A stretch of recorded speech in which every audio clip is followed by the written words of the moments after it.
Mount Lusari, with an altitude of 1,766 meters, stands in the western Julian Alps, on the triple border between Italy, Slovenia, and Austria. The Slovenian population has been settled in this area since 1106, as evidenced by ancient documents relating to the foundation of a Slovenian parish church. The cozy sanctuary of the Madonna di Lusari marks a unique encounter between the Slavic, Germanic, and Romance populations and their respective religious, spiritual, and cultural traditions. The area where the Slovenes also live is called Val Canale and includes the towns of Tarvisio, Malborghetto Valbruna, and Pontebba.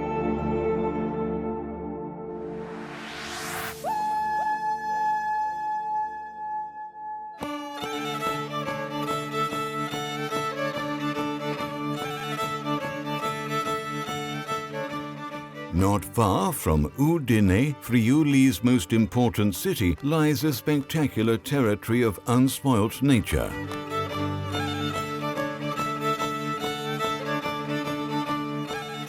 Val Resia is an alpine valley of glacial origin, first documented at the end of the 11th century, when Count Cacellino bequeathed it to the Patriarch of Aquileia, Frederick.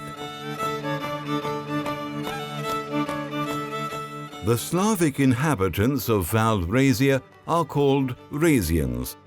Due to the geographical position and orographic separateness of the Resia Valley from Slovenia, the Resians have developed a very peculiar language and culture.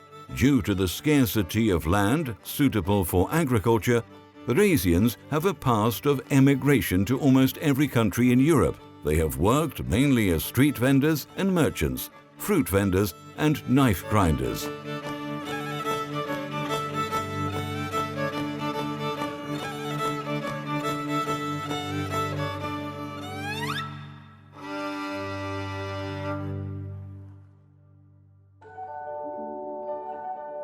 The center of Bernecia is the ancient and picturesque town of Cividale del Friuli, the history of which dates back to the Iron Age. East of Cividale lies the very old Santuario di Castelmonte.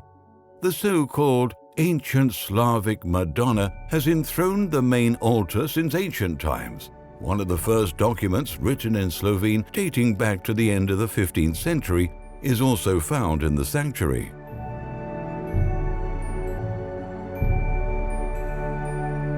Bernecia includes the hilly region of eastern Julian Prealps between Cividale and Monte Maggiore and extends over Val Natisone and Val Torre and 3 villages in Slovenia.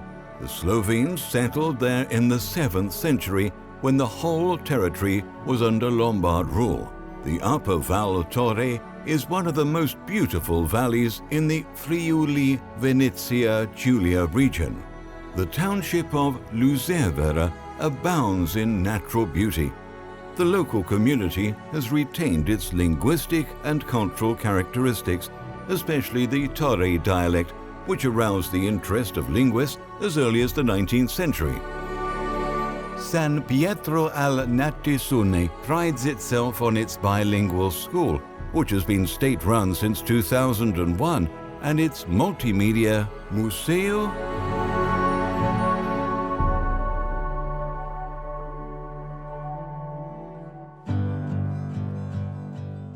Our second to last stop is a charming town close to the Slovenian border. It's called Gorizia, a city of great importance for the local Slovenian community.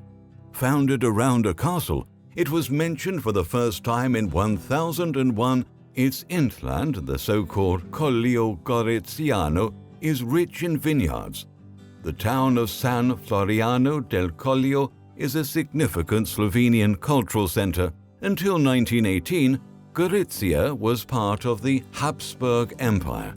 Then it came under the Kingdom of Italy. In 1947, the city was divided into 2 parts and separated from its southern and eastern hinterlands. With the Treaty of Paris, barbed wire barriers and Cheval de Frise were erected to mark the new border between Italy and Yugoslavia. In addition to the Slovenian state schools, in Gorizia there are a number of cultural and sports associations, a music school, a theatre and a library. In 2004, Gorizia experienced a renaissance. The border between Italy and Slovenia finally fell when Slovenia joined the European Union. Both cities share the central Transalpine Square, triple symbolic importance as a symbol of their inhabitants' common citizenship, European unification, and the dissolution of borders. In 2025, Gorizia and Novo Gorica will be the European capital of culture.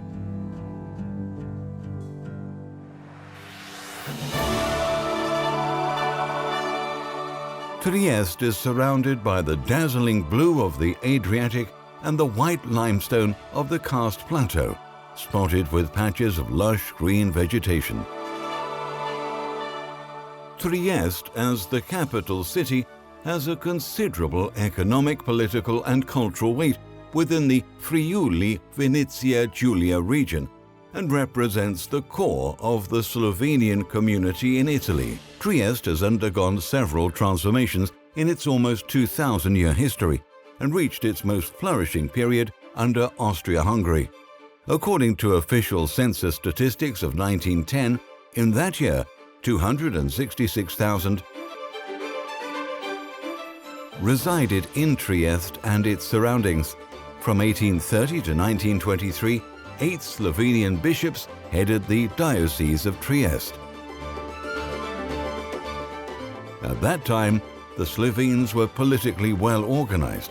They had their own elected representatives both in the regional assembly and in the parliament in Vienna.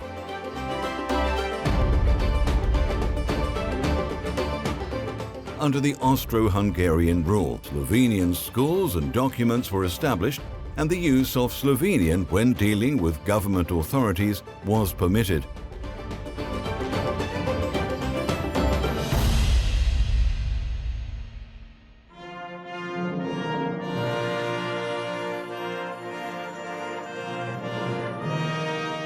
During that period, Trieste also became one of the richest and busiest ports on the Mediterranean and an influential center of literature and music.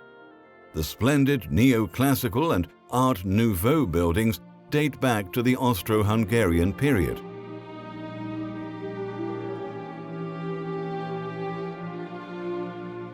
One of the most prestigious buildings of the early 20th century is the Narodni Dom, designed by the Slovenian architect Max Fabiani.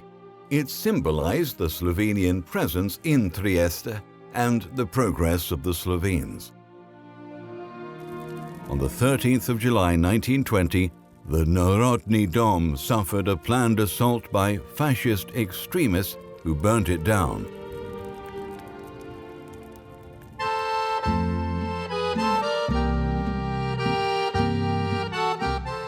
Compared to the heavily urbanized center of Trieste, the towns on the outskirts of the city, San Doligo delle Velle, Monrupino, Duino Auresina, and Skornico, are still the preferred residents of the Slovenian-speaking community. Indigenous Slovenian Catholic parishes are located in this area, among the oldest the parish of Dolina.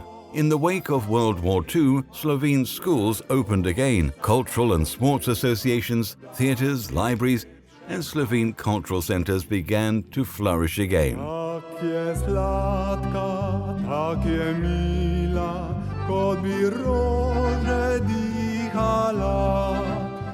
The economy was revived. Churches began to use Slovenian once again.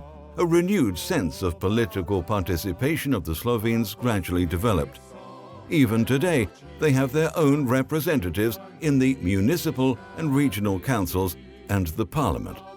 Newspapers and books were also written in the traditional language.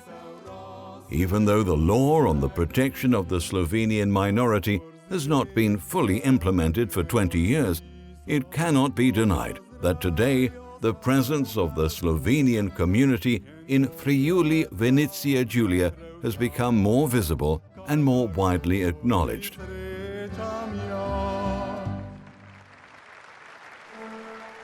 On the 13th of July 2010, the Italian, Slovenian, and Croatian presidents met in Trieste at a reconciliation concert conducted by Maestro Riccardo Muti. The three presidents then visited the Narodni Dom together on the 13th of July 2020 as the process of returning the Narodni Dom to the Slovene community began. The Italian and Slovene presidents made a symbolic gesture of reconciliation in Basovica and then visited the Narodni Dom.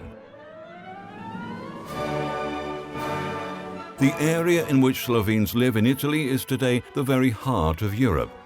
Their devotion to the European spirit has been proven by two great writers, Boris Pahor and Alojz Rebula, who were awarded the European Citizens' Prize by the EU Parliament in 2013 and 2014. Their work has always been carried out in the spirit of united in diversity, which for years has been the cement connecting the family of European nations. The Slovenes in Italy have two reference organizations, the Slovene Cultural and Economic Association and the Confederation of Slovene Organizations, SSO. The Confederation of Slovene Organizations since 1976 represents the interests of the associated bodies within the Slovene community in Friuli, Venezia Giulia and works for the development of the minority and its cooperation with Slovenia. Welcome to Trieste. Welcome to Friuli, Venezia Giulia, and welcome amongst the Slovenes in Italy.